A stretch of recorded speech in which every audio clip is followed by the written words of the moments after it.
If he keeps digging and digging and we have an extended trade war with Canada, Mexico, and China, then it's going to turn into a disaster. He won't do that because ultimately... But I hope he doesn't do that. Mainstream media is completely taking the bait on this. I'm sorry, the United States is an economic hegemon. We don't have to sit back and negotiate like losers. Natalie, you forget it is an economics 101. The issue, Natalie, is not whether there will be an inflationary impact.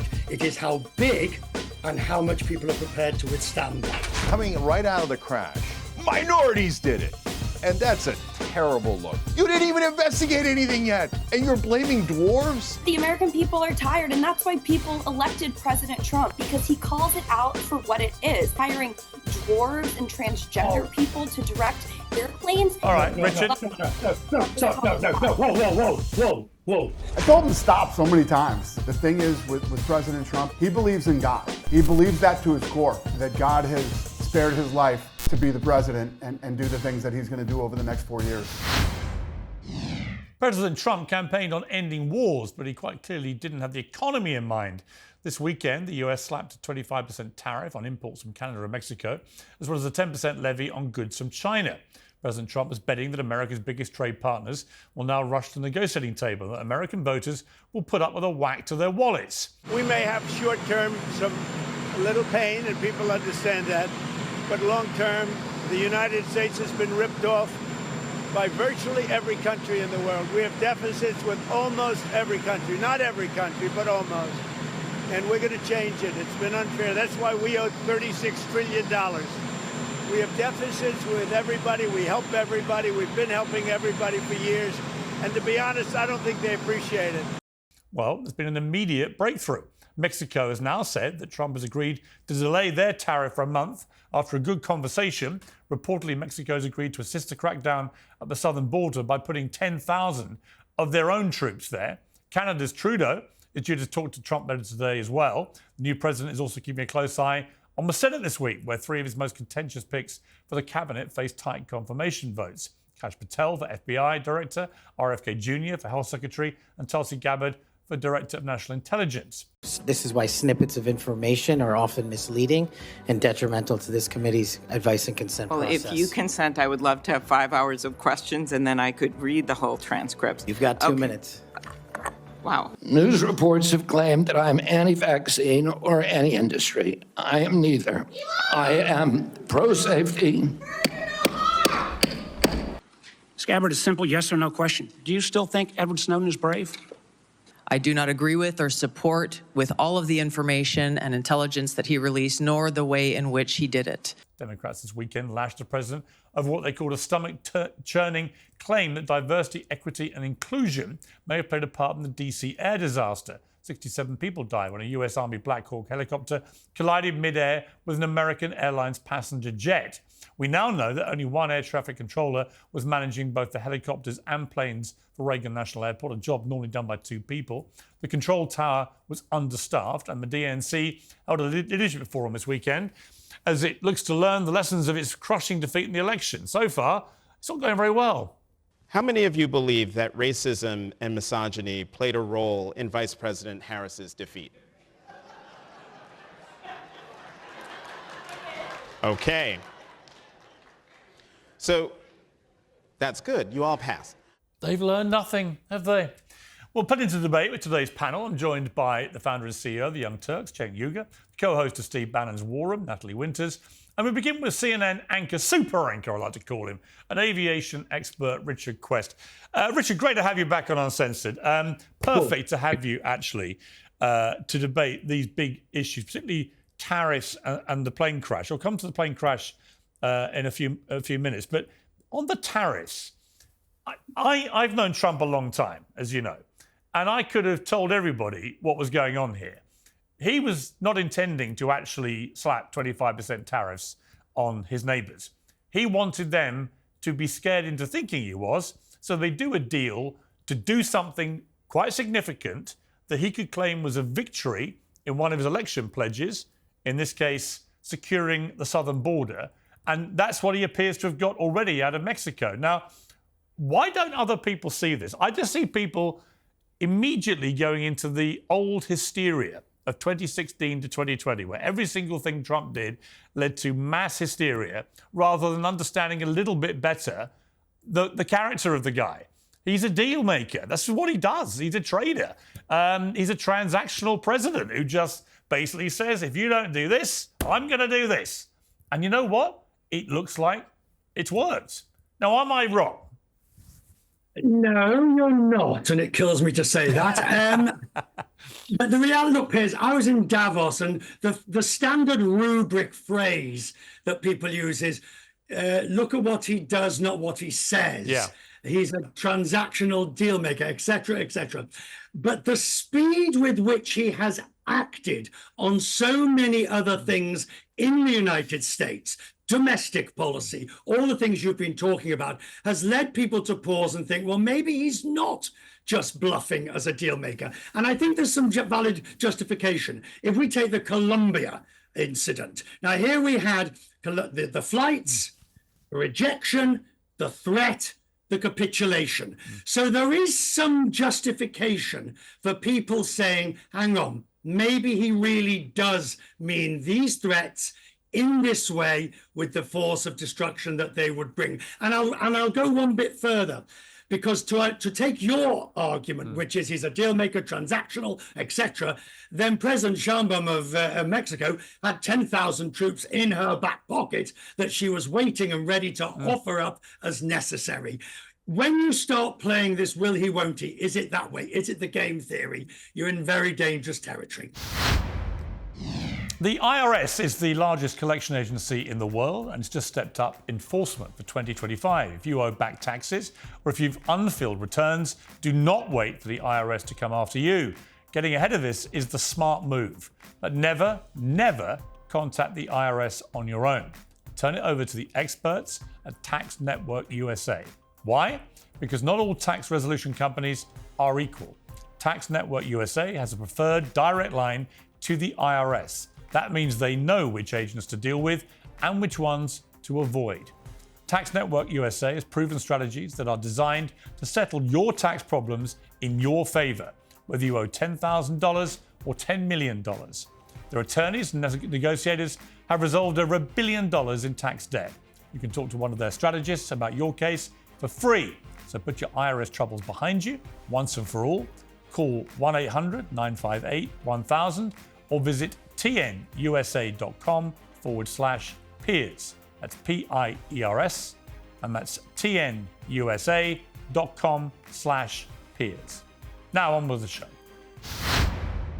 But you're sort of, though, in the world of somebody who has negotiated his entire life as an adult. Yeah. I mean, this is a guy for 50 years. As a real estate magnate, and then with television contracts, and now in politics, he sees everything as negotiable. And by the way, I kind of agree with him. And in terms of the volume of stuff pouring out of the White House, a lot of people think it's chaotic and so on, and ill thought through and so on. I don't really agree. I think he spent 4 years systematically planning and plotting to hit the ground, if he got back in, unbelievably hard.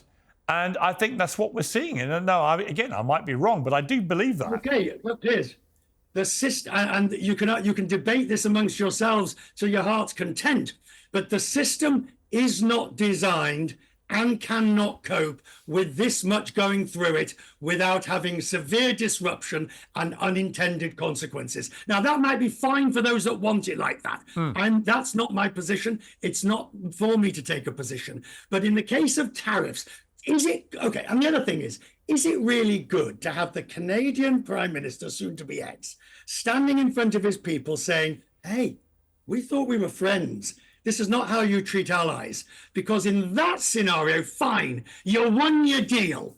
But what's your long-term damage? Yeah, but you know what? I think I watched Trudeau sniffling like he normally does.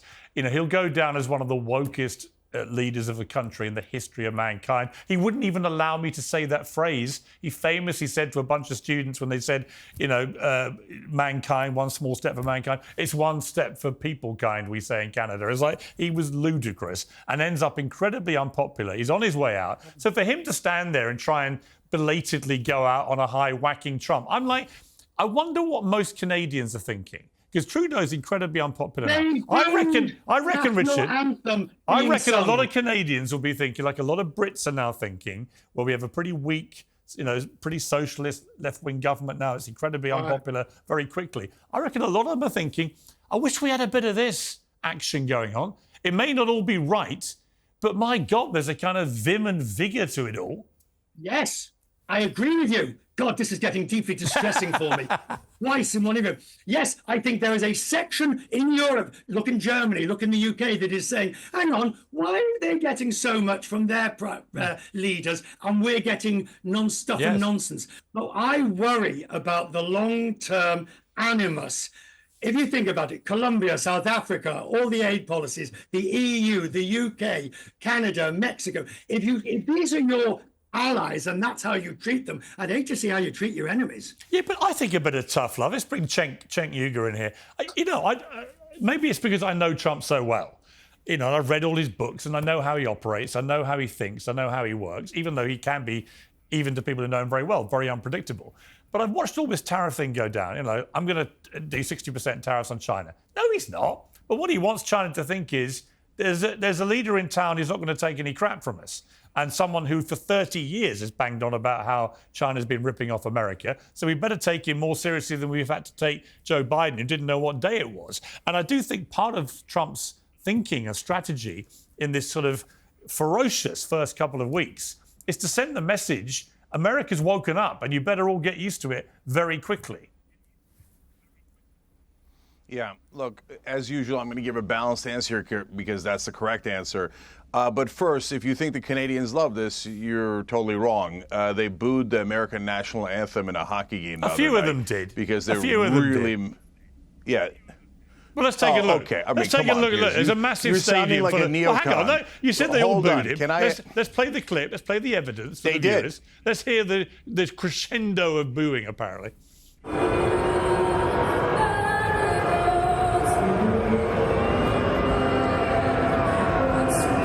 I got booed louder than that coming through Heathrow Airport the other day by a bunch of pro-Palestinians who recognised me. They were sort of semi-laughing as they did it. Okay.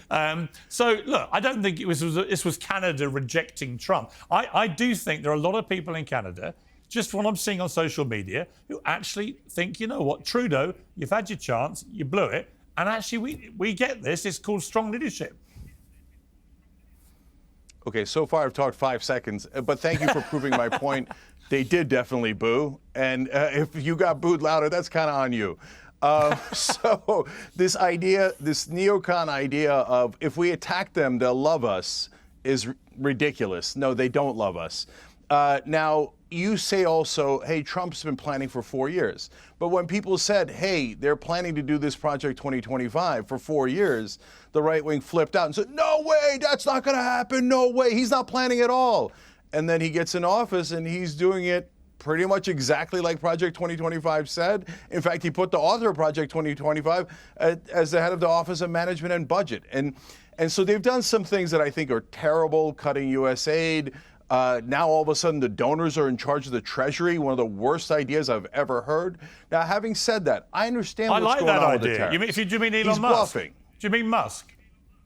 Oh, I mean Musk, and apparently a whole army of Silicon Valley CEOs have now been empowered to access all of the money of the American taxpayers. I love it. You know why? Okay, well, that's because... Well, no, right, to Richard's... No, check, let me explain. To Richard's point... Because that's a terrible idea. No, I like it, but hey, you know what, Piers? Let's put George Soros in charge. Let me explain. Let's give George Soros the key to the Treasury. Let me explain. Because that's the same thing. Let me explain. Oh, donors are great if they're on my side. No, I hate the idea. It's not about whose side they're on. Oligarchy to the max. All right, let me explain. You haven't let me get to the part about the tariffs. Can I jump in? Let me explain what I mean. To Richard's point, yeah, I actually quite like dismantling the status quo of how governments have operated in America for many, many decades. I think it's been largely to the detriment of the American people. So if you get a super brain like Elon Musk, who's a flawed character, don't get me wrong, but he's also got a super brain, gigantic-sized brain. You know, for example, in the UK, the National Health Service was a great treasured thing, which we all loved, and we still love the principle of it. But it is literally creaking at the seams and falling apart because a big population now, it can't cope with it. I would love to have a brain like Elon Musk getting stuck into the spending on the NHS and restore it to glory, as he's done to every one of his businesses. So I don't really agree with you. I quite like the idea of these guys ripping into American federal overspending. Why not? And by the way, the American people seem to as well. So they're loving all this. Piers. Yeah, they're loving it until they find a couple of $1 trillion missing. And then they're going to go, oh, he had a big brain, but he didn't use it for us. He used it for himself. So you guys are asking us, and by the way, this is the least populist position on planet Earth. Trust the big brain billionaires. You know who else has a big brain? And the right wing would agree. George Soros, not only one of the greatest investors of all time, but according to the right wing, has manipulated the American government to totally work for him for decades. If that's true, he has a giant brain. Should we put him in charge of the Treasury? No, because just because you're smart, if that's even true, doesn't necessarily mean that we should give you the keys to the kingdom. That is controlling all of the taxpayer money. If they do something on their own behalf, which is a near guarantee, you're telling me all the Silicon Valley CEOs are angels and they would never do anything for their own behalf? They only have pure intentions for the American people. I'd love to see that. The last time I checked, America's what, $17 trillion in debt? I mean, let's be honest, the conventional way of doing this hasn't been great, has it? But Piers, I'm against the conventional way of doing it. So you're barking up the wrong tree there. Look, the tariffs are a good example because Trump is clearly bluffing. But at some point, as I think I said on this show clearly earlier, working too. That bluff is going to get called. Yeah. So and by the way, I defended him on Colombia because the Colombian president was wrong. He changed his position mid-flight. His position was indefensible. On the other hand, with Canada and Mexico, Trump is starting this over what I think is nonsensical claims. I know fentanyl's coming in, but the real problem is demand. It's not supply. We've tried this 1,000 times, right? So now we've started a giant trade war because his bluff got called. Now the question is he going to adjust? And at some point, which he does quite often, of course, go, hey, you know what? I got a small concession out of them, and I'm going to claim that that's a giant concession. It was a big win, and then he turns around and calls it off. No problem. But if he keeps digging and digging, and we have an extended trade war with Canada, Mexico, and China, then it's going to turn into a disaster. He won't do that because ultimately, but I hope he doesn't do that. He won't do that because Natalie, ultimately, Trump likes to be judged on the performance of the economy. I mean, it's the thing. He's a billionaire. He's built himself into a billionaire because he pays attention to the economy and he likes to be. I mean, I always felt with him, he went slightly mad in that last year in his first term because the pandemic wrecked the economy. He just couldn't handle it because to him, this is the holy grail being destroyed, and he got into pretty good shape. He is transactional. He does do deals. I think the Mexico thing today is a classic example of Trump actually at his best for the American people because ultimately what's happened? The trade war didn't start. It's been delayed, and 10,000 more troops from Mexico are being put straight on that southern border. No one can tell me that is not going to help in the war on fentanyl or illegal immigrants pouring through the border. I mean, obviously it's going to help. So therefore, Trump is delivering on one of his promises. People may not agree with that, but that's why he won big.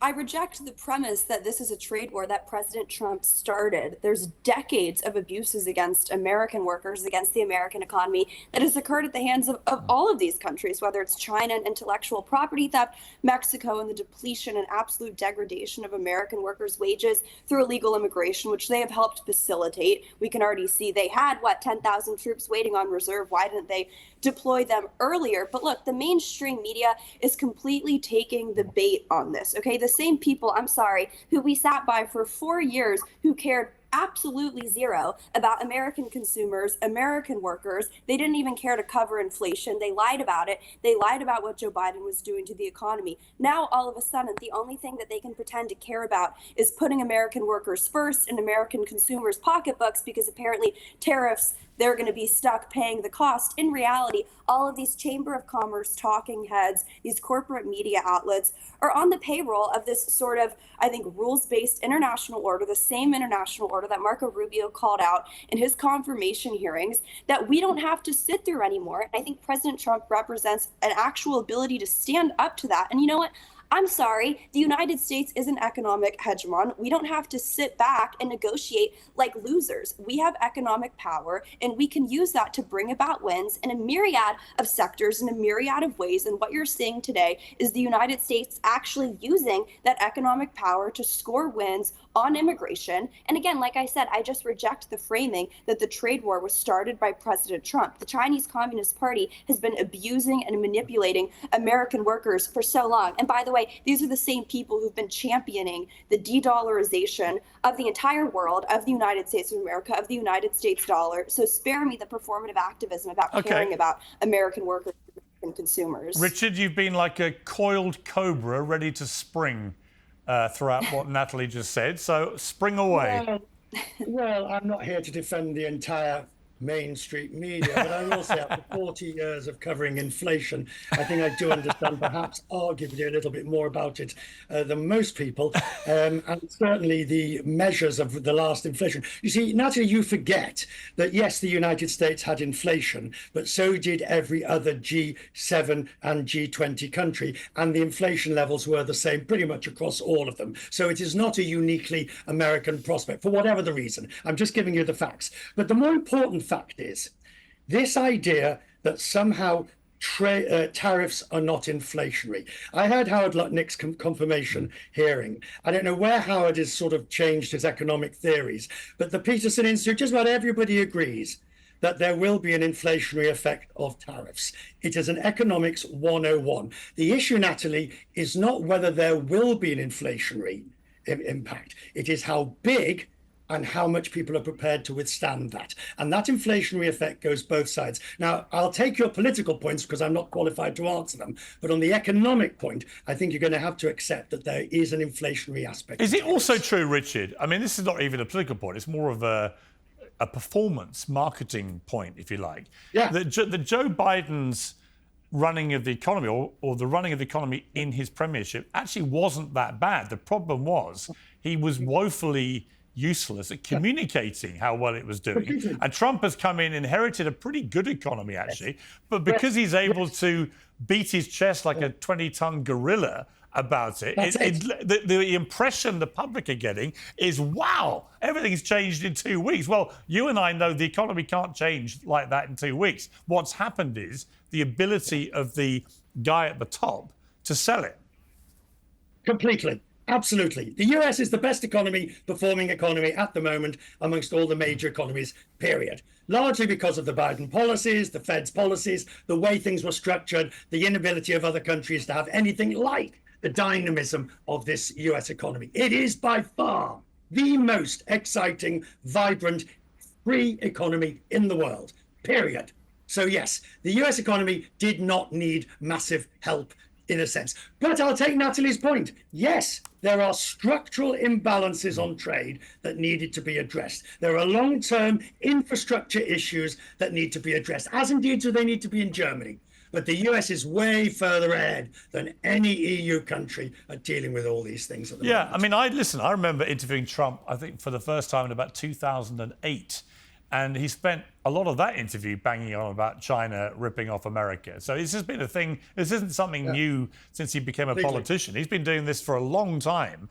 And actually, he's not wrong. Let me switch gears to the plane crash. Cenk, let me start with you here. Well, Piers, I can't let you get away with saying that Joe Biden handled the economy extremely well. No, I actually rephrased it, Natalie. Hang on, Natalie. Hang on. Don't misquote me. I rephrased. I said the economy under his premiership. In other words, I took it away from him personally because I don't think he knew what day it was. But I do think the economy wasn't down to him because I don't think he knew what day it was. However, the truth is the economy was not performing badly comparative to most other of the wealthy countries in the world. In fact, the opposite. The problem was none of them knew how to sell a story to the public that was convincing, whereas Trump knows exactly how to do that. I think the dozens of revisions about job employment numbers showing that actually I think most of them went to non-citizens, and I believe it was dozens of revisions downwards, suggest otherwise. But I think most importantly, Piers, any presidential administration that oversaw an invasion of upwards of 10 to 15 million illegal aliens into this country, that is probably the single largest detrimental force to American workers' wages. So I don't think that you can say that that's a strong economy that Joe Biden created by allowing the most impactful. Well, that's a separate. Yeah, but that's a hang on. That's a separate. That's a separate. And it's not a separate issue. Well, it is because inextricably linked to no, the economy. it is in a sense that's a separate story on which I agree with you. I think what happened at the southern border under Biden was lamentable. And the fact that they then picked Kamala Harris to take over from him in this weird coronation, despite knowing she was literally told she was the border czar. Then they had to lie about her being called the border czar. Then we had to show a million clips of people on MSNBC calling her the border czar. And of course, the truth is that once people knew, well, she was the one in charge of that and look how terrible it was, she was kind of dead in the water, I thought, from that moment. Never mind anything else. Anyway, look, I want to turn to the plane crash. Cenk, I want to play a clip of President Trump talking about the appalling plane crash in Washington. Point out that various articles that appeared prior to my entering office, and here's one. The FAA's diversity push includes focus on hiring people with severe intellectual and psychiatric disabilities. That is amazing.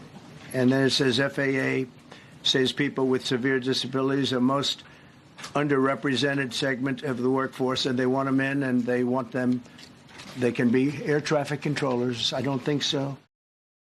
I've got to be honest, Cenk, before you respond to that, I did not like that.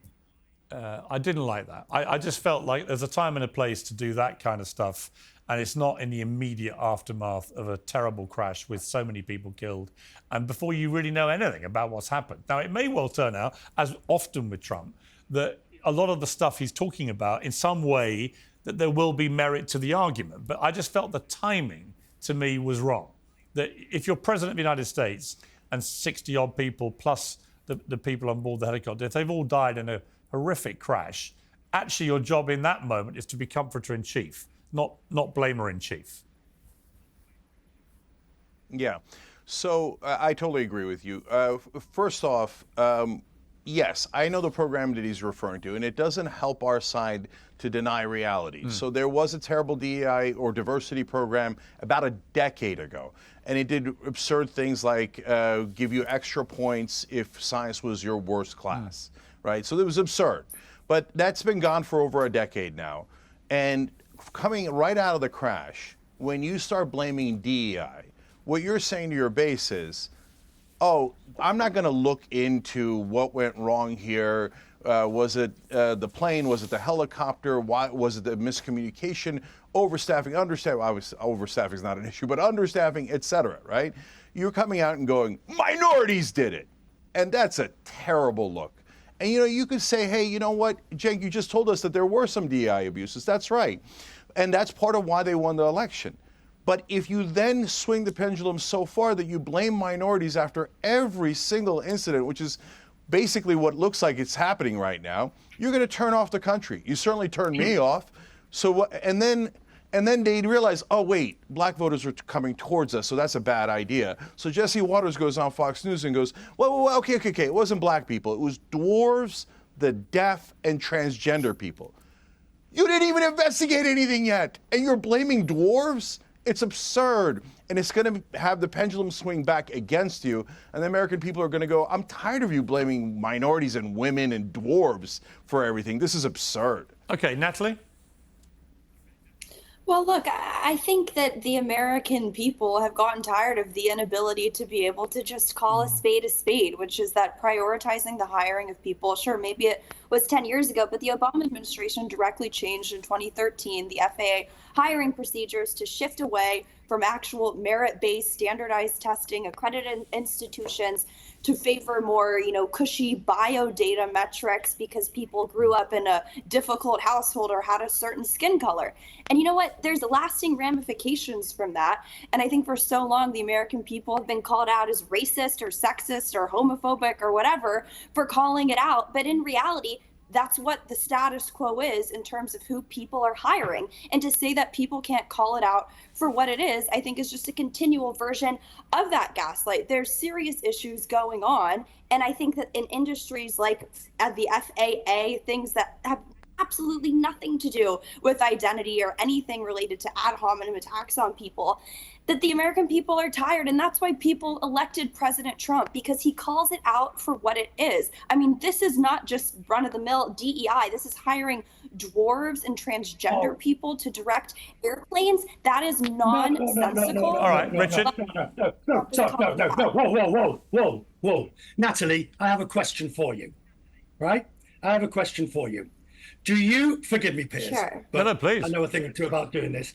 Do you believe that any of those people, the mentally challenged, the dwarves, any of those people that were substandard in his view were being employed under that policy for the purpose of being an air traffic controller?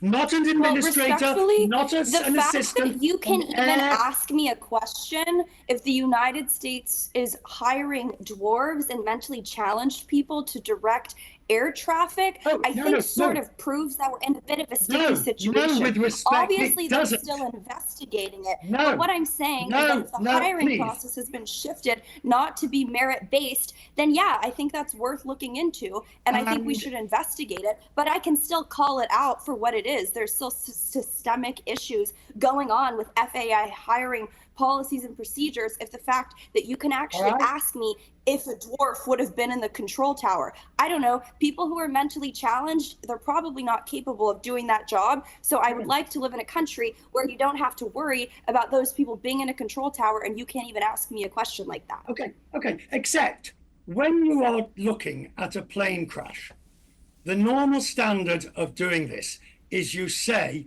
let us find the facts first. Now, with respect, I do have some more experience of this than most people. I've covered every major plane crash since Lockerbie. And Piers, you'll remember, of course, MH370. My last 7 weeks on air at CNN, when I was your colleague, every night we did the missing plane, and you were my go-to expert.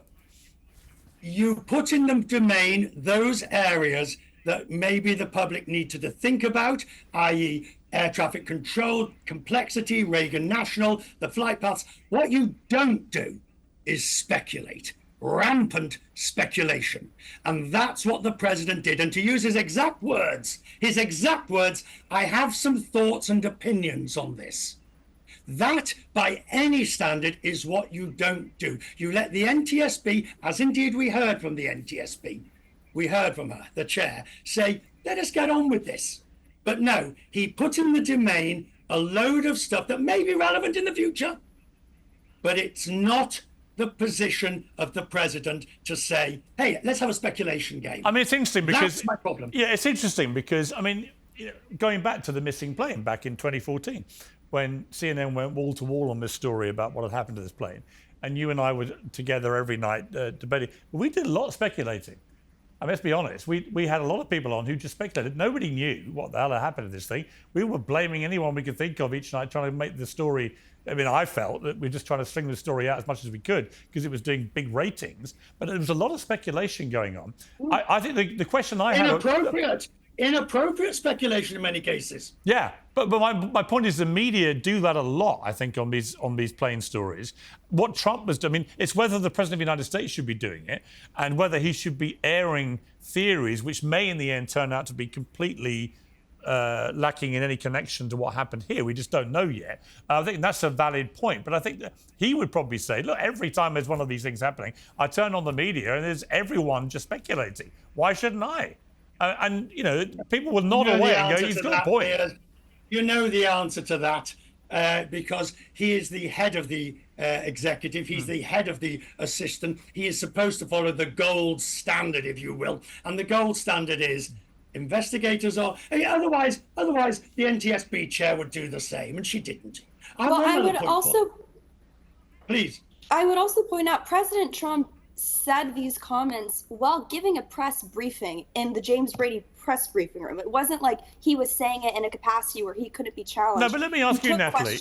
Natalie, let me ask you this. Yeah, but Natalie, let me ask you this. I felt for the first half of it, he was absolutely on point and he said all the right things. But if you were, for example, if you knew somebody on the plane or the helicopter, a family member, a friend, a work colleague, whoever it may be, how would you honestly have felt? Just be honest about what he then went into the line he then took, where he was just having a go at Biden, having a go at Obama, having a go about DEI, all these things. I mean, I don't know about you, but I just felt on a human level, my criticism would have been wrong timing. Just don't do it there.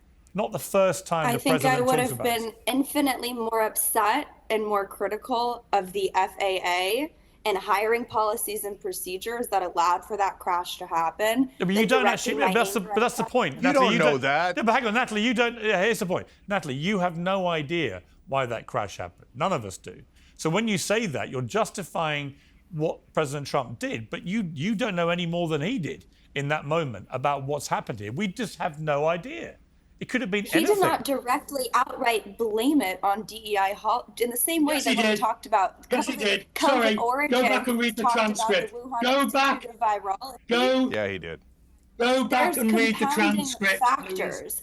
Decades of hiring unqualified people or less qualified people is going to lead to less qualified people running, as they call them. But if I've been him, honestly, Cenk, if I've been President Trump, if I had already found out, and I don't know if he knew this in the moment or not, if I had found out that, for example, in that air traffic control room, normally at that time of night, there is somebody managing the helicopters and somebody managing the planes, and in that particular moment on that night, one person was doing both jobs. That fact alone, and I'll come to Richard for your more expert view of that, but that fact alone raises massive alarm bells, and it plays to the general agreed feeling about this from all sides that air traffic control is under real pressure in terms of staffing. So, and that, it seems to me, might well turn out to be the most likely thing here, rather than DEI, which is a separate issue. I mean, I honestly, I hate DEI. I think it's become an awful thing that has been misused, mischaracterized, and actually abused in a way which has promoted mediocrity over meritocracy, and I hate that. So just for the record, DEI sucks, just generally as a concept, I think. However, there's no evidence DEI played any part here, but there is clear evidence now emerging of understaffing and potentially critical understaffing, where one person was doing two jobs on a busy night. And that's exactly what happened. So, in a sense. Right, Richard, I'll come to you in one sec. Just get Cenk to respond to that. Yeah. So listen, as we speculate as to what is more likely, I have dwarves as less likely. I have understaffing as far, far, far more likely. And so what happened here is that Congress, by the way, and almost no one's talking about this, and I'll tell you why in a second, ordered 50 more routes at an already incredibly crowded airway at Reagan National Airport. And that's because they wanted direct flights back to their states and districts, and let's be honest, probably their donors. So did they then increase the air traffic controllers at Reagan? No, they refused to fund that, but they said, you have to give us our direct flights. So that's the first place I would look for as to what went wrong, because we definitely had understaffing.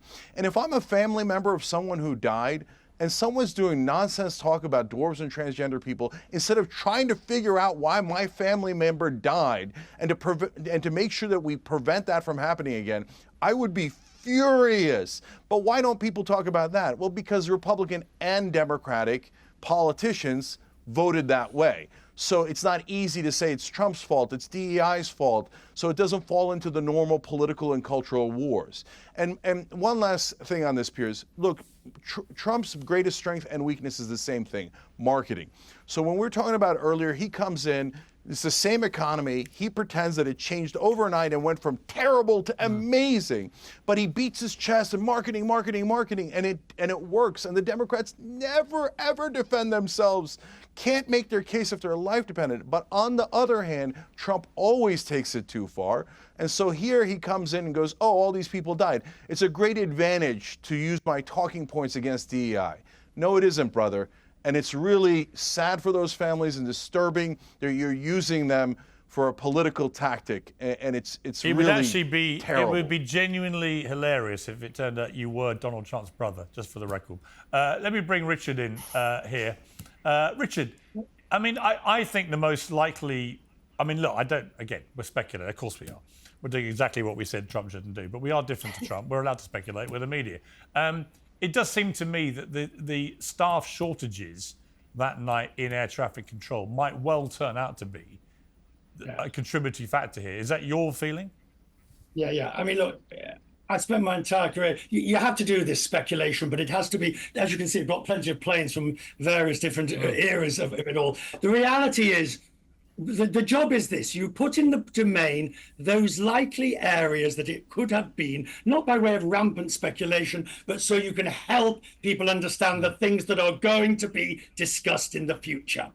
As we get closer and closer, my job is to give you the realms of possibilities. And so we will talk about staffing of air traffic controllers as you get a fact. You'll talk about the complexity of the various height levels. You can talk about the complexity of flying a helicopter at night with night vision, and the way in which at Reagan, the helicopters go like this, and the idea is the planes go over them like that. But of course, if the helicopter's too high and for whatever, that's how you get your accident. That is not speculation. That is putting into discussion things that can help people understand. In this case, I would say you're talking about a helicopter pilot in the wrong place, for whatever reason, night vision, whatever it might be, and an air traffic controller staffing shortage that meant they did not see what was about to happen, and then collision avoidance systems on plane and helicopter that either didn't work, weren't there, or were too quiet. That's how accidents happen in the air. The Swiss cheese principle. If, by the way, and I hate to be the one to be most speculative, if it was an accident. We don't even know that, right? We don't. Well, it was an accident in the sense of an accident. What else would it be?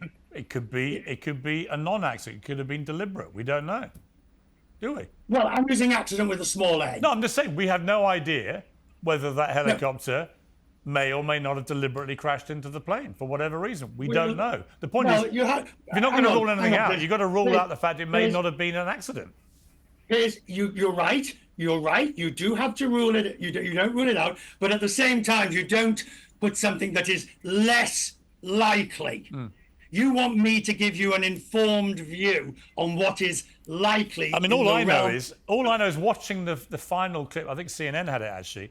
The really clear one. It is extraordinary to watch. I mean, I've gone into that airport many times, and you're always aware of the military helicopters. There's loads of them going there. This is nothing unusual, but they just go at each other like a dart. It's the weirdest thing to watch, and you're just like, how on earth has a Black Hawk military helicopter done that? I can't get my head around it. So I don't think any theory should be ruled out personally. I just think that there's a time and a place for the president to air his own theories, and it wasn't immediately afterwards in the first time he talked. That's just my view. Stay with me, panel. I'm going to bring in Marianne Williamson, the former candidate for president of the United States, just lost out in the race to become the chair of the Democratic National Committee at the weekend. Lost out to Ken Martin, who looks to take the Democrat Party forwards after their thumping defeat in November election. Well, welcome to you, Marianne. Great to have you back on Uncensored. I just want to play that clip we played at the start of what happened at this little gathering of Democrats, because I found it quite startling. Let's take a look. I have a show of hands. How many of you believe that racism and misogyny played a role in Vice President Harris's defeat? Okay. So that's good. You all passed. Now, Marianne, you put your hand up there. Kamala Harris, let me just put for my 4 pennies worth as a Brit. I'm not American, so it's your country, your election, your candidate, obviously on the Democrat side. But Kamala Harris lost because she was useless. It's as simple as that. I couldn't think of any redeeming qualities she had as a presidential candidate, least of all to beat Donald Trump. Had nothing to do with her gender, her skin color, or anything. It was entirely down to her basic incompetence. So why would you and every single other person on that stage all raise your hands like you're part of some weird Mooney sect to say the one thing guaranteed to turn off an electorate who've literally just voted against wokeism, DEI, and all these other things because they think it's a load of nonsense. Why would you then, all of you, raise your hand and say the only reason Kamala Harris lost was sexism and racism and misogyny? Because nobody with a brain actually thinks that, with respect. Your response? Well, he did not say the only reason she lost. His phrase was played a role. I am an American woman, and so I know what misogyny does, particularly in the political realm. So his phrase was, do you think it played a role? Do I think it was the primary role? No, I actually don't. I think her lack of authenticity, I think the fact that she had been basically appointed, the fact that there were core beliefs that we did not discern, those things were absolutely more major. But the question was, do you think it played a role? And I do. And racism played a role? There is racism in the United States, Piers. Yeah, now, we've had a black president. The American people. Exactly. The American. We had a black president. And by the way, the reason you've not had a woman president is you've had two dreadful candidates. Hillary Clinton was dreadful and incredibly unlikable, in my opinion. It's just my opinion. And Kamala Harris was worse, actually. She stood for nothing. Absolutely nothing. If you took her into the street and said to the 100 members of the public in New York, Los Angeles, Houston, wherever you want to go, and say, tell me 5 things she stands for. And I'd have said the same thing about Hillary Clinton. They wouldn't have been able to answer you. Trump, everybody knows what he stands for. He's the best political messenger or messenger that America's had in modern times. And that's why he wins. Because the Democrats haven't got a candidate who can put up ideas that resonate with the American people. Kamala Harris did not lose because she's a woman or black. I absolutely guarantee. I mean, how do you explain if that's the case, that you had a record number of Latinos go and vote for Trump, who was being called a racist every 2 seconds, or a much higher number of black Americans, or more women, or more Jews, or more Muslims? I mean, he had everybody gravitating to it. And that had nothing to do with skin color either. It wasn't because he was white. It's because he was actually resonating with the public about the economy, about immigration, and about wokeism. That's why he won. So when I see the Democrats trying to move forward, and you're a leading light of this party, when I see you all dutifully put your hand up, trying to excuse this monumental defeat with racism, misogyny, I'm like, oh, come on, Marianne. You're definitely better than that. Well, once again, I'll just stop that. He said played a role. I wanted to go kind of like that. It certainly did play a role. But what you just said was that President Trump is the best messenger. A liar is not a good messenger. The president has lied about many things. The president is implementing an authoritarian agenda as we speak. So when you say he's the best messenger, some of the worst figures in world history, some of the people who did the most damage as political leaders were charismatic messengers. The fact that someone is a charismatic messenger is separate from whether or not their message is ultimately. Well, let me give you two examples. But let me give you 2 examples. Barack Obama and Bill Clinton were brilliant messengers, right? They could communicate in a way that resonated with the public and you understood what they stood for. We had Tony Blair here did the same, Margaret Thatcher did the same, and we've also had some complete duds as leaders, as you have. But my point is, Richard's had to leave us, by the way. He's got to go and do his day job working for CNN. We're very grateful to him. But Marianne, just the image of that moment, of all of you just putting your hands up. Do you not think, looking back on that, it would have been great if one of you had just said, actually, you know what? That's not why we lost. I would have cheered you from the rooftops. Again, Piers, you are twisting what happened there. He said played a role. As an American woman, and after what I have experienced as a political candidate, there is no way I would minimize the role that misogyny plays in politics in the United States. Okay, let me ask. Played a role. Not primary. I agree with you. It was not in any way the primary reason. No, I don't think it was even in the top 100 reasons. Cenk, just reacting to what Marianne's saying there. I mean, I just groaned because I just thought the Democrats are never going to move on until they stop using these things as an excuse. It's just not the reason Kamala Harris lost. Yeah, so I agree with Marianne. The problem is the question, not the answers. Because if you say, did it play a role? Well, did it play a 5% role, a 50% role, or a 95% role? And so what I'm a little afraid of is that the establishment Democrats and now the far left are beginning to say that it's a huge, like 75% of the reason that she lost. And that's cuckoo for Cocoa Puffs. Yes. So that's not remotely true. So the top two reasons are actually those guys. Number one is the establishment Democrats who bragged about she bragged that she had a letter from 90 corporate CEOs backing her. She bragged about how militaristic she was. She bragged about having Dick Cheney support her. She ran an insipid, terrible campaign.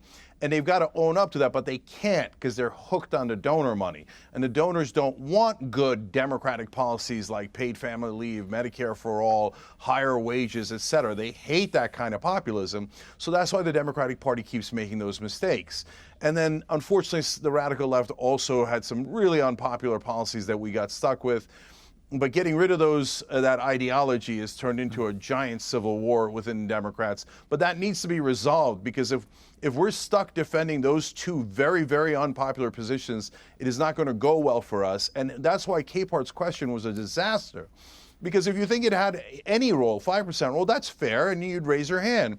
But then you've got a whole room full of people, it looks like, to your point, Piers, doing nonsense excuses about why they lost the election and not dealing with the reality of what happened. Yeah, I mean, Natalie, it's a gift to the Republicans because you watch that and you go, well, that's great. If they're going to carry on saying this kind of thing, then we have nothing to worry about. Of course, I think everything that came out of the DNC was a gift and then some to the Republican Party. I think we're even kind of underselling the radicalism, whether it's, David Hogg, new vice chairman, who wants to, I believe in his own words, abolish ICE, declare the NRA a terrorist organization, thinks that the Second Amendment isn't actually a real thing, and defund the police, or the fact that they were on stage pledging that they need to have more at-large transgender members, or they need to, who even knows the radical stuff that they were pushing instead of actually talking about the issues, not just that I think Republicans have championed for a while, but more precisely, Trump's form of populism has really created a multi-ethnic, multiracial, working class coalition of voters that you saw just a few months prior. So I welcome this. I welcome Democrats to go down this, I think, very primrose path. But I think you guys are right. The issue is that they're asking that question to begin with. Republicans are going to pounce on it. And frankly, you guys need to be having, I think, very other minded discussions about the southern border, how you guys kind of reconcile your left-wing populism with kind of clamping down on illegal immigration, which sort of seems at odds. I don't know how you guys reconcile those worldviews, but it just shows you how radical and how fallen the Democratic Party has become. And I guess we welcome it with open arms. Okay, finally, Marianne, the problem it seems to be the Democrats have with Trump is that it's very different, the atmosphere this time round to last time. Last time there was a mass immediate resistance, massive protest marches, so on and so on. This time there's been none of that. There's been a little bit of what I would call low-level squealing, but none of the kind of huge resistance to him last time. And his own personal popularity has never been higher in his 8 years as a politician. So for all the Democrats say he's disgusting, he's this, actually the majority of Americans no longer care about anything that the Democrats say about Trump personally. They just think, well, he's what he is, but he's getting stuff done. That's going to be a real problem for the Democrats in trying to stop them winning again next time, isn't it? I don't think that's what's happening at all. I think people are in shock. I think many people, including Republicans, are taking this in, realizing the full-on authoritarian takeover that this man is now implementing in the United States, from his cutting funding that had been actually already authorized by Congress, trying to basically nullify the role of Congress, nullifying the Constitution itself, what he's doing with economic warfare against countries that are not going to take it lying down. It's working. The fact that Musk and his... It's working. Well, you say it's working. I feel Mexico that we are is literally sending 10,000 troops to the southern border as we speak, because Trump said, I'm going to slap 25% tariffs. They blinked. They're sending the troops. He's given them a month's grace to sort out other deals. That's a win for the American people. Well, what you see as a win for American people, I don't necessarily see as a win for American people. And if the American people believe that his threatening actions is economic warfare against Canada, against Panama, against Mexico, against all of these countries, particularly I'm concerned about Latin America, because these people are going to be more and more open to relationships with China. He is actually magnetizing more and more activity of the Chinese in the Western Hemisphere. What this man is doing now, with Musk coming in to take over basically government computers and hooking them up with Starlink, this man is doing something that is actually changing the entire equation of the three co-equal branches of government. He is acting as though the Constitution shouldn't matter, the Congress shouldn't matter. It's basically whatever he wants. Meanwhile, he is clearly a pathological liar. And don't think that the American people are not registering this. The American people are, a lot of times in life, when the biggest things happen, Piers, you don't automatically start jumping up and down. You say, I got to think about this. And I think that's where the American people are. The corruption is so deep. Watching these appointments, watching who he put over as Secretary of Defense, watching what is happening right now with Kash Patel, what Kash Patel could do with the FBI. Do not underrate us. Churchill said, you can always count on the American people to do the right thing after they have exhausted every other option. Europeans know this about us. People all over the world know this about us. Sometimes we're kind of slow to get there. But when we do get there, we'll slam it like nobody's business. And we are going to. What he is doing, this authoritarian coup, hostage taking over of the U.S. government that this man is seeking to do right now will not stand. The problem? Be a righteous conservative. Marianne, be a high-minded conservative. Hang on. Marianne, it's a lovely speech. The problem you have is that your guy, Joe Biden, exposed himself in the last few months of his office as not only unfit for office, because he barely knew what day it was, he was also a liar throughout that last few months, a brazen liar, actually, about stuff he'd said before that he then just did. And he's also pretty corrupt, actually, because giving preemptive pardons to all your family over what could have been pretty serious allegations, actually that's corrupt in my eyes. So I'm afraid that Trump may be all the things you say, but you know what he'd say? Well, at least I'm not Biden. Anyway, got to leave it there. Panel, thank you very much indeed. And Marianne, my only advice is you could definitely lead the Democrats, but don't make it about your gender or skin color. Just a word to the wise. Thank you. Make it about your brilliance. Right now, we can't afford. Make it about your brilliance as a politician and your vision for America. You cannot compare the pardons that No, you can. to the 1,600 people. All right, I've got to leave it there. But you actually, you know what? He made on the campaign the truth is, you can't. We've got to leave it there. Sorry, Natalie. Sorry, guys. I've got to leave it there. Great panel. Thank you all very much indeed, and nice to talk to you again, Marianne. Appreciate it. Well, Dana White is the CEO and president of UFC, currently one of the fastest growing sports franchises on the planet. He's also just been appointed to the board of directors of Meta, giving him an influential stake in Mark Zuckerberg's pledge to restore free speech. He's also a close personal friend of Donald Trump and was even invited on stage to speak at his victory rally. Well, UFC was in Riyadh in Saudi Arabia this weekend, and I was there and spoke to Dana White backstage. Dana, great to see you. Good to see you too. I've never met you, so this is I know, right? It's a historic moment for me anyway. First time face to face. Yeah, it's great to see you. You too. We did a brilliant interview last time, but it wasn't in person. We're now meeting in Saudi Arabia, in Riyadh. You've got a big weekend of UFC fighting. Why has Saudi become such an amazing place for sport, do you think? Well, I think the Middle East has, as a whole. And, Sheikh Turkey is the reason that we are where we are here, but he's a super fan of combat sports. So, boxing, UFC, WWE, slapping, everything is out here now. I met him this week. He's an incredibly charismatic, creative dynamo, isn't he? Yeah, I like him, actually. I didn't know what to expect when we first met, and I like him a lot.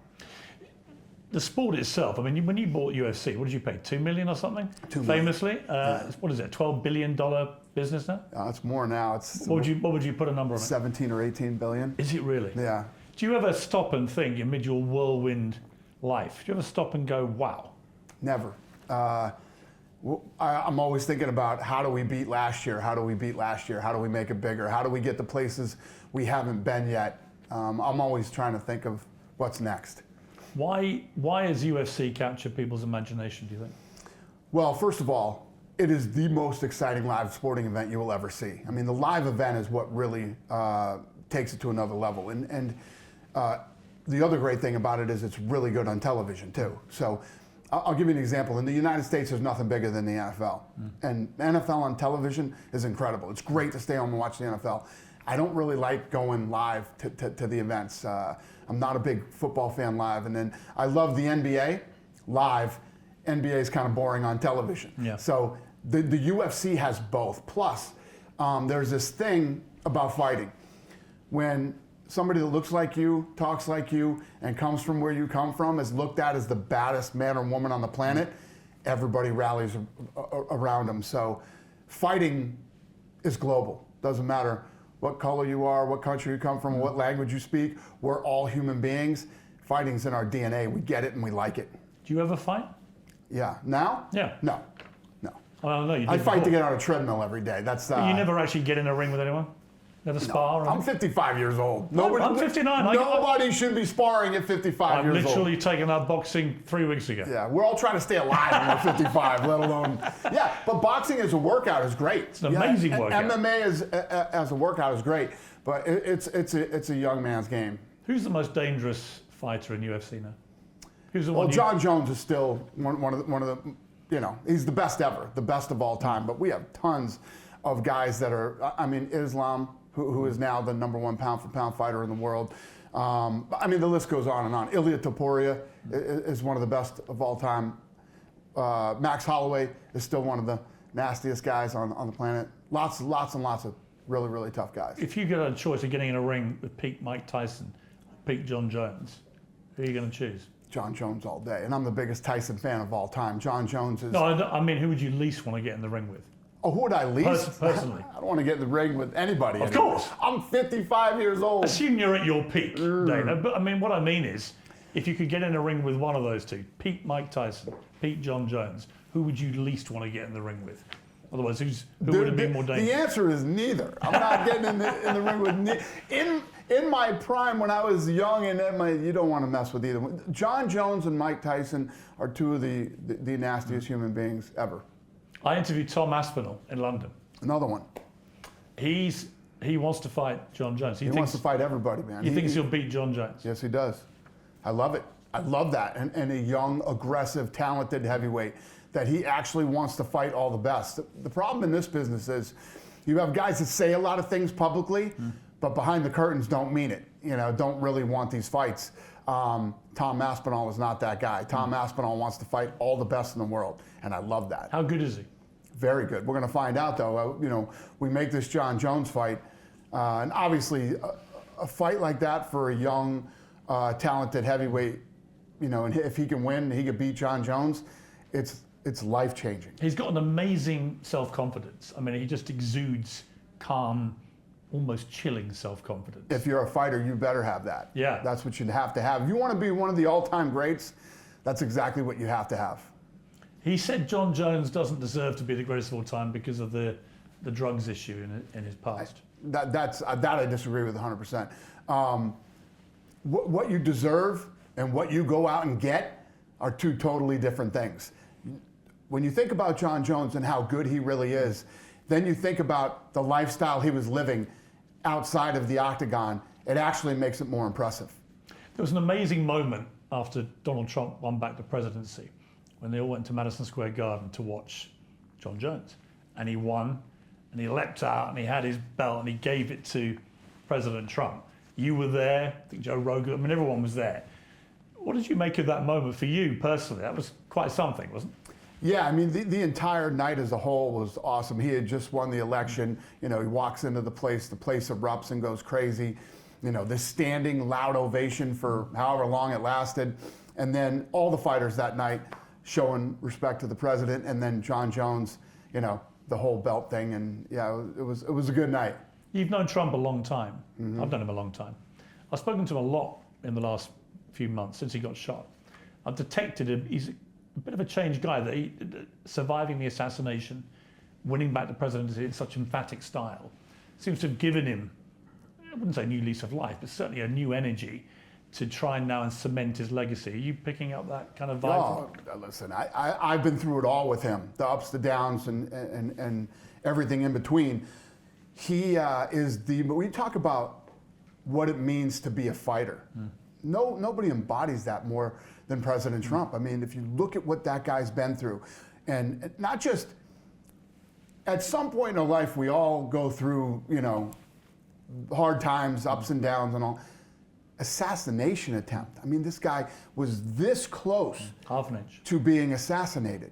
And the way he fought through that and bounced back from it is just... And then a few weeks later, the guy hiding in the bush at the golf 100%. course. I mean, he came within 4 minutes of being killed then. Right. And they're trying to imprison him throughout that last year. And there's a lot going on, isn't there? And yet, the iconic image of that whole campaign was when he got shot standing up and saying, fight, fight, fight. When you saw that, what did you think? That's it, he's won the election? Yeah, I didn't think that. I look at him as a friend. Yeah. I called him. I was flying to Italy when that happened, and my wife woke me up and said they just shot, President Trump. And I was freaking out, texting the family, and when I landed, I called him, and he was already home from the hospital, and unfazed. I mean, unfazed. And everybody wants to talk smack, and I was actually Batista, the old wrestler, did this skit on Trump being weak and all this stuff that I thought was disgusting and gross. And let me tell you what, Batista and anybody else out there, the way that Trump reacted to that assassination attempt, every man hopes that that's the way you would react. If you reacted this much of how Trump reacted to that thing, you'd be happy. That was one of the most, solid. You want to talk about who you want to be the president of a country, is the way that Trump reacted to that assassination attempt. When you spoke to him that night, what did you say to him? Why are you doing this? Stop. Stop. Did you? Yeah. Give it up. I told him to stop so many times. It's just like, you have such a good life, and you could do all these other things, but the thing is with President Trump is he believes in God, and he's he's very religious. He told me he thinks God must have had a plan for me. He wanted me to survive that bullet. He said that to me. He believes that to his core, that God has spared his life to be the president and do the things that he's going to do over the next 4 years. It's hard to disagree when you see how close he came. I mean, it was such a big... Me and Rogan have talked about this. So me and Rogan, I guess you would say, are not spiritual. And if you had to put me on a platform to debate that there wasn't some type of divine intervention, I'd literally have no ammo to debate that. It's pretty crazy. It gives me the goosebumps. Yeah. But Trump believes it to his core. When you said to him, just give it up, what did he say to you? You can't. I can't quit. You don't ever quit. You never quit. He's the most resilient human being I've ever met in my life. Yeah, I love the guy. He's got extraordinary mental strength. Really I would does. say he's got like the thinnest skin ever. Like, he'll react to everything. But he also has the thickest skin ever, in that he can soak stuff up that would just finish off almost any other public figure. He definitely does not have thin skin. His skin is as thick as it gets. He's very combative. That's his thin thing. in the terms of he reacts to everything. Yes. Probably not even a thin skin. It's more like his natural thing is to be a pugilist. Right? He's combative. In his books, it was always like, someone punches you, you punch them 10 times back. It's his DNA, right? So true. But you're right. I mean, even you can say that. You can trash talk. You can write it. You can think it about yourself. Until that bullet flies and it grazes your ear and it kills someone sitting behind you, you don't know how you're going to react. And I talked to him a week later, and he'd just gone back on a rally stage. And I said, that takes something too. I said, are you worried? 20,000 people again? What were you thinking? He said, I knew if I didn't get back out there quickly, I might not get back out there. And that again, that resilient, that mental strength. Piers, I talked to him when I landed that night, and he had just got back from the hospital. And the next day, he went to Milwaukee. Yeah. For the RNC. Yeah. The next day. I know. I mean, there are people who have been shot at and not killed that won't leave their house. And then there's PTSD and lots of different things that can happen to you mentally. He's one of the strongest, if not the strongest mentally tough guys that I've ever met in my Really? life. More than any of the fighters? No, there's no doubt about it. Really? Interesting. Bullets just misses your I know, head. I know. You know, turned his head in a weird direction, and that's his whole thing. His thing is he was looking up at the screen at a PowerPoint that they had up there. His immigration chart. That he has, that he knows inside and out, has seen it a million times. And why did he turn his head at that moment to look at something that he already knows and didn't need to look at? It's just when you break it down, I'm sure in his mind he's thought about this a million times, and he's a fascinating guy. Yeah, he really is. Yeah. Because you know, you talk to him a lot. I've talked to him a lot, and I say to people, you got to understand, he's very funny. I mean, never mind anything else. He's one of the funniest people I know. So privately, if you talk to him, he makes me howl and laugh. If you go to dinner with Donald Trump, right, and I've done it, I brought people to dinner with him. You laugh. If it's an hour dinner, you'll laugh for 45 minutes of it. He's hilarious. He's a good guy. He's a stand-up guy. If Donald Trump tells you he's going to do something, he does it. He keeps his word, and he's one of the most stand-up guys I've ever known. You've backed him when a lot of people ran for the hills and either dropped him, disappeared from his world, didn't want to publicly support him. You were rock solid throughout the whole thing. Did you worry? I mean, you're a billionaire in charge of this incredible brand now. Did you worry about any residual damage to you by doing that? Did it ever cross your mind? He's my friend. I don't think like that. He's my friend. I don't care what other people think. I know who Donald Trump is. I've known him for a long time. I know who he is. I know what he stands for. And he's a good person. He's not a bad person. I would never back somebody that I thought, you know, when you look at how the mainstream media tries to paint him, if that's really who that guy was, I would never stand behind him. I would never, in a million years. That's not who he is. It's unbelievable that you can go out and lie publicly about somebody like that nonstop and people actually believe it. When did you first meet him? I met him in New Jersey. We did our first fight in New Jersey with him. I want to say it was probably 2001. 2001 or 2002 is when he and I first met. Do you remember the first time? Oh yeah, because you know, if you think about back then, the Trump brand was here, the UFC brand was, you know, and he got it. He understood the sport. He thought it could be big, and we did the Taj twice. He showed up to the first fight of the night and stayed till the last fight of the night, just like he does now. He's a huge fight fan. He saw this thing coming, and every good thing after that, I first met him, that happened to me in my career, he was the first one to reach out and say congratulations. He's incredibly loyal, if Very you're loyal loyal to him. You know, I've got a million notes with his Sharpie pen. This is his style, right? 100%. But most people don't do that. You know, I remember when I left CNN and went back to the UK, I could count on one hand a number of American high-profile people who bothered to stay in touch. He used to ring me like every 3-4 weeks. Hey, how you doing? How can I help? What can I do for you? That is exactly who Donald Trump is. He is. Once you become a friend, he is a good friend. He is a good human being. I can't say enough good things about him. And you want to talk about loyalty? He's been so loyal to me and such a good friend to me. And I'm wired the same way. When you speak at these rallies, as you have done a few times now, you've never dipped your toe so publicly into the political arena before. Did you worry about doing that, or did you just not care? Did you enjoy it? Listen, everybody thinks because I support Trump, I'm far right or I'm some hardcore Republican. I'm not. I'm right down the middle.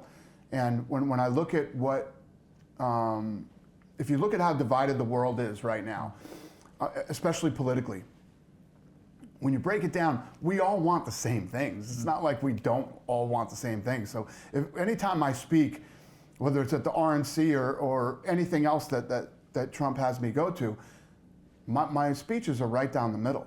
I'm like, who is the best guy for the job right now? And in this last election, it was never easier. There was never a doubt on who was best for the job. You weren't going to vote for Kamala? Huh?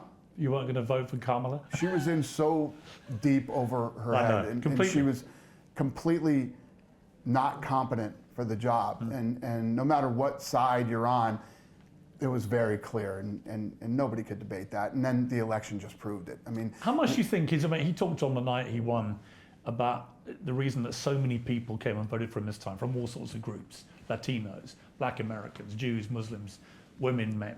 And he said it's because I represent a core of common sense, particularly with all the woke mind virus, as Elon calls it. But do you agree with that? Do you think that played a big part, that people looked at the two parties and thought the Democrats have gone so woke left, they've lost sense of reality, and that Trump was basically like, look, of course you can't have biological men in women's sport. Of course you can't. I'm going to ban it. And they were like, yeah, he's right. It's like, it's common sense. 100%. Common sense prevailed in this election. And I think that even on the left, everybody was tired of the media tried. So think about this. The picture that the media painted, how much money they spent, they had $1 billion or $1.5 billion, war chest against Trump, and he still won in a landslide. And the male black vote, Latino men and women, and the list goes on and on. It was all about common sense, and everybody's tired of all the BS. People have talked about the Broligarchy. You, Elon, Joe Rogan, Jordan Peterson to a degree, RFK. The interesting thing about almost all of you is, none of you, I don't think, would say you are Republicans by the definition of that. In fact, most have been on the Democrat side at one stage. What do you think that's about? Are we seeing a kind of weird change here where, because the left went so bonkers, a lot of people that were maybe liberal in their sensibility, no doubt about it, are now saying, you know what, actually I'm probably, by this definition, I'm slightly right of center then. Okay, but there's a shift. You nailed it right on the head, absolutely. And people, I considered myself liberal and Democrat not long ago, but more than being right, you nailed it. You said, we're all on the side of common sense. This was a common sense election. And when they talk about the brosphere or whatever they call it, no, we were just the people that weren't afraid to stand up and say, this is ridiculous, we support Trump, and whatever else at that time. I went through COVID, you know what I mean? I ran my business through COVID. COVID never made sense to me. If this thing is that dangerous and is going to kill as many people as they're saying it's going to kill, or is killing it at the time, I guess we're all done, right? And I'm not going to go out hiding in my house. It's just not the way I'm wired. And that's not how Americans are wired. So, yeah, nothing ever. Everything that I do is based on common sense. One of the biggest converts to Donald Trump in the last month or so, Mark Zuckerberg, obviously who owns and runs Meta, he's just hired you as one of his board directors. Why? And why have you accepted? Well, first of all, if you would have asked me a year ago, would you ever be on a board of directors, I would have told you no. If Citibank or something. But Meta, I believe that social media and AI are the future, and I've been all in with social media since Twitter started. So to be able to get inside, learn more about the business and about the platforms, and obviously AI, the future of AI, I'm very interested in that. My first Meta board meeting is, I fly from here to Sydney for my flight in Sydney, Australia, then I fly back to Vegas, and then my first board meeting is like a week later, in person. I've done a lot of work on the phone and on Zoom. And what do you think your role is? I think, I know my role is when tough decisions are going to be made on, do we stand up to, from what I understand about the way that this business works for them right now is, the right thinks they're being suppressed. The left thinks that social media and the internet is too dangerous and needs to be policed more. The only place where there is freedom of speech is in America, and the rest of the world tries to extort them on a daily basis. So my role in this whole thing is going to be, when do we stand up for ourselves, and when do we, I think that I think differently than most of the other board members do, and I'm not afraid to lock horns. Yeah, and stand up and say, you're not doing this to us. There was a stage when it looked like Mark Zuckerberg, who's on a bit of MMA, was going to fight Elon and you were going to stage this, possibly in the Colosseum in Rome, from memory. Is there any chance that's back on now you're on the board? I doubt it, but I will admit that was one of the funnest times of my career. I've had these moments in my career that were fun. Every night when I'd go home, I was out in my backyard on the phone talking to those two. And were they serious? I talked to the people that run the Colosseum in Rome. I literally was having calls with them. We were literally going to put this thing on in the Colosseum. And the way that they were looking at it in Italy is, yeah, this will generate so much revenue. And they were going to put it toward the restoration of, these places in Italy, including, the Colosseum itself. And it didn't happen because I think Zuckerberg got an injury. Is that right? No. I can't remember why it fell apart at the time. But that was the official line, wasn't it? Mark, said, yes, I'll do this, yes, I'll do that. I think Elon at one point wanted to take the whole thing over himself and I'll put it on and we'll do it, so. Is he dead or is it simmering? No, it was. I mean now. No, it's dead. Really? It's dead, yeah. It'd be a massive fight though, wouldn't it? I would have loved to have. Do you still dream about it? It's not that I dream about it, but it was just negotiating the deal itself was fun. But if we would have actually pulled it off, it would have been, this is the way that I look at it. Whenever we have a fight that comes together, things will happen in the moment. You have to jump on it as soon as it's available. Like when Conor McGregor versus Floyd Mayweather got to the peak everybody was excited. I couldn't go anywhere without anybody talking about it. I kept saying, I'll never do this fight. I'll never do this fight. Then it got to a point where it's like, you have to. We need to do this fight. I was there. I went to it. And you know how massive it was, right? It was fascinating, actually, to watch, wasn't it? So when you get two people that are as globally famous, as rich and powerful, and you can actually put on a fight, and you're going to do it in the Colosseum in Rome, it would have been the biggest fight of all time. It would have been impossible to break the record on pay-per-view and sales and everything else. So yes, if I could have pulled it off in the moment, it would have been unbelievable. But I don't even think about it anymore. But why is it dead? I mean, they're still there. Listen, at the end of the day, how do we open this interview? You and I are old and we shouldn't be fighting and everything else. Mark isn't. Elon's older. Who would have won? Who the hell knows? What do you think, based on their skills? Well, I can tell you this. Zuckerberg trains. People don't realize what a great athlete he is, not just in MMA, jiu-jitsu, and everything else. He surfs. He foils. I mean, he's a legit athlete. And then, as we got into this thing, I learned from Elon that Elon actually grew up doing judo. So then you look at Zuckerberg, younger, great athlete, all around, whatever. Then you look at Musk, actually has a judo background, bigger, bigger as far as size goes. Who knows? It's interesting. I would have loved to have sold that fight. I would have loved to have done it in the Colosseum, but didn't happen, isn't happening. Oh, I think it could happen. And where there's a will, there's a way. Come on, Dan. You're the epitome of that. Come on. Yeah. Give the public what they want. Those two going at each other would be unbelievable. It would have been unbelievable. I agree. Elon's, to many people's eyes, brought back free speech to the platform that was Twitter, now X. There's certainly no doubt that conservatives and people on the right are getting a much fairer crack of the whip from that platform than they were before. You've been interesting on this. You had a real test, actually, just yesterday, when one of your fighters, Bryce Mitchell, came out on this podcast with some outrageous comments about Adolf Hitler being a good guy and Holocaust denial and so on. A lot of people in the last few years would have said, that's it, cancel, not working with this guy again. You just sort of said, you know what, they were stupid comments, dumb comments, but I believe in free speech, he can have his views, we carry on. And what's interesting to me is that people sort of shrug their shoulders and gone, okay. In other words, there hasn't been this mob onslaught demanding you cancel this guy forever. What do you think of the way it's played out? Well, to start, let me give him his props here.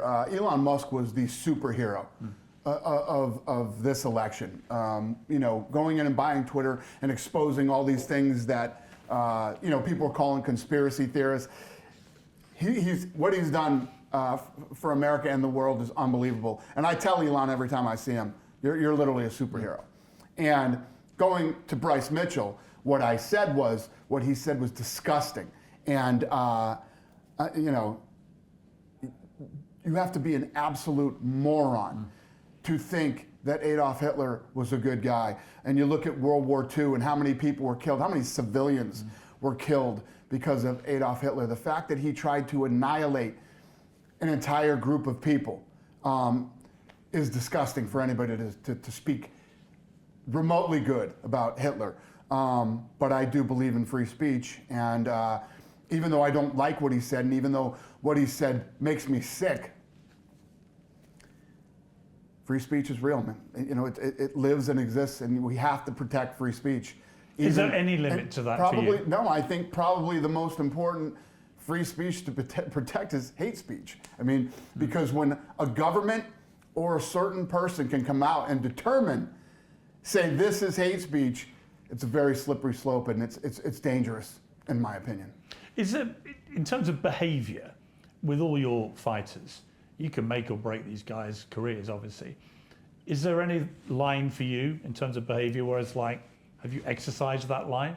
Not necessarily about speech, but just about behavior. I think, you know, early on in building the sport and the company, there was more of it, but the world has lost its mind. And I've been in the middle of this battle. Like I said, when I was going through COVID, you know, the media was trying to destroy me when I was going through COVID. To sit down and tell you what we went through as a company. Me and this guy that's standing right over here, he's a lawyer.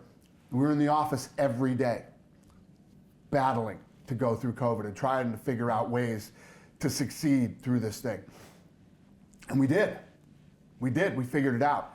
And all the craziness that's happened in the world, I'm in this weird position now where you have to do what's right, but you have to fight these, I don't know if you would call it woke, nutty, you know, people that try to do all these things. I actually thought Elon called them the woke mind virus sufferers. Yeah. I mean, that's pretty much what it was. It was like a contagion.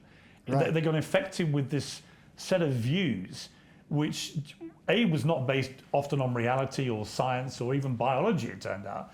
But if you didn't then go along with that, if you didn't use personal pronouns, if you didn't do this, and this, they would destroy you. Right. And they 100%. normally have a hashtag be kind in their profile. It's like, you're the least kind people I've ever met in my life. 100%. You're vicious, horrible people. Despicable Yes. human beings. I could not agree with you more. And these are listen, I'm American. I was born and grew up in America. I believe in the American dream. I believe in free speech. I believe in all these things. You can't just say it and not live it. You have to, I believe that we should be able to battle through COVID and figure out ways to not lay off all my employees and not destroy people's lives and not destroy this business that I've built for the last 30 years.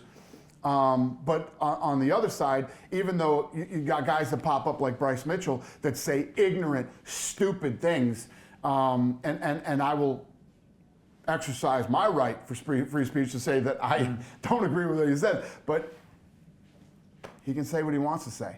We don't have to agree with it or believe in what he says, but he has the right to say it in America. You're so right about it's actually your ability to tolerate hateful speech from people where you completely, vehemently disagree. Right. If you can tolerate that, Yep. actually that's probably what free speech really means. It's very easy to tolerate speech you agree with or opinions you like or approve of, right? Yep. It's the disgusting, despicable things like what he said yesterday that truly defines what free speech is. People call you a genius. I would say not many, believe me. I would say the evidence That's for funny. that. No, I think you are. You're a marketing genius. You understand the sport so brilliantly that you've made one of the biggest sports in the world. It's now fourth biggest sport in America. I think it's displaced hockey now, ice hockey. The reason I know you're a genius is you've taken something that I didn't think could possibly ever be popular, let alone become a global thing. Power slapping. Yeah. I ended up interviewing this guy, the Hungarian Hurricane, a fantastic character. But the idea of people slapping each other, becoming a global sport that's generating gazillions of dollars. Anyone that could see that and make it work is a genius. You, Dana White, are a genius. Well, thank you. Did you know power slapping was going to, or was it basically a bit of a throw of the dice? So everything for me is based on gut. So when I first saw it, and the first guy I ever saw was Dumpling, the guy who actually in this arena last night won the championship. And what fascinated me was when I first watched it, I was like, I stayed on and kept watching because I wanted to see who won. And I was like, God, I think this could work. You know, last night we did an event here. It did 4 million viewers last night. Incredible. 4 million people watched it last night. Watch power slapping. Yeah. I mean, it's incredible. Isn't that crazy? 4 million people. And, you know, when I first started it, there were so many people that were going after it negatively. That was when I knew I had it. I knew it was right. When people started, there's outrage. I knew it. I knew it. And especially the mainstream media. If the mainstream media hates something, it's going to be extremely popular because they have no clue. So your dream headline is kind of New York Times, this is the most disgusting thing we've ever watched. Boom. Huge. Super successful. 100%. Are you in that sense, are you the Trump of sport now, do you think? I don't know about that, but same attitude, right? Yeah, I what I would say is I know combat sports. And here's the thing.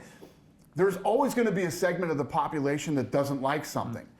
Doesn't matter. No. There's 8 billion people on Earth. Yes. All I need is a percentage of them. And when you look at 8 billion people on Earth, power slap happened here last night in this arena, and 4 million people watched it live. But Elon Musk is bringing in humanoid robots, Optimus, they're called. They can do everything, he says. Are you looking forward to the first humanoid robot fight? No. No, I'm not. AI is going to be a problem. It's going to be a huge disruption to a lot of different businesses and a lot of different things. Like for instance, already with some AI that they put out, you don't know what's real and what's not. No. You know? I watched an interview with me and Elon Musk yesterday that somebody sent me online. It's 30 minutes long. It's completely convincing to the point where I wasn't even sure if I hadn't done it. I've never interviewed Elon. I want to, but I was like, wow, okay, that's creepy. Scary. Creepy, spooky, scary. Because actually, scary. it's like, if you can do that. Right. And it's going to be, AI is going to be a big problem for a lot of different reasons. But so no robots. You're not having robot fights. No, I think that the one thing that AI can't replace is live sports. Yeah. With humans playing live sports. Yeah. But it's going to be interesting. You know what they're going to do? They're going to make humans part robot because they're going to better repair broken limbs or stuff that might be, an ACL or whatever, whatever the serious, potentially career-threatening injury is. You're going to start getting robotic replacements. I don't disagree. And you're going to have someone like Cristiano Ronaldo be living to like 80, still playing in the World Cup because you'll love it. Yeah, it's interesting. No, it's like when we were growing up, the Bionic Man. Yes, it's going to go that way, I think. That stuff's going to be part human, part robot. Yeah. That might be where you go. Crazy. Final question. If Tom Aspinall fights John Jones, he's promised me I can walk in with him with the Union Jack draped around me. I just need to make sure I've got ringside ticket. Am I good for that? Done. Thanks, Dan. Yeah, that's an easy And by the way, our British boy is going to knock him out. I love it. And become the world champion. I love it. And I look forward to watching it. And we're going to rule the sport for years. I love it. The Brits are coming, Dana. I love it. Love it. Thanks for your time. Thank you.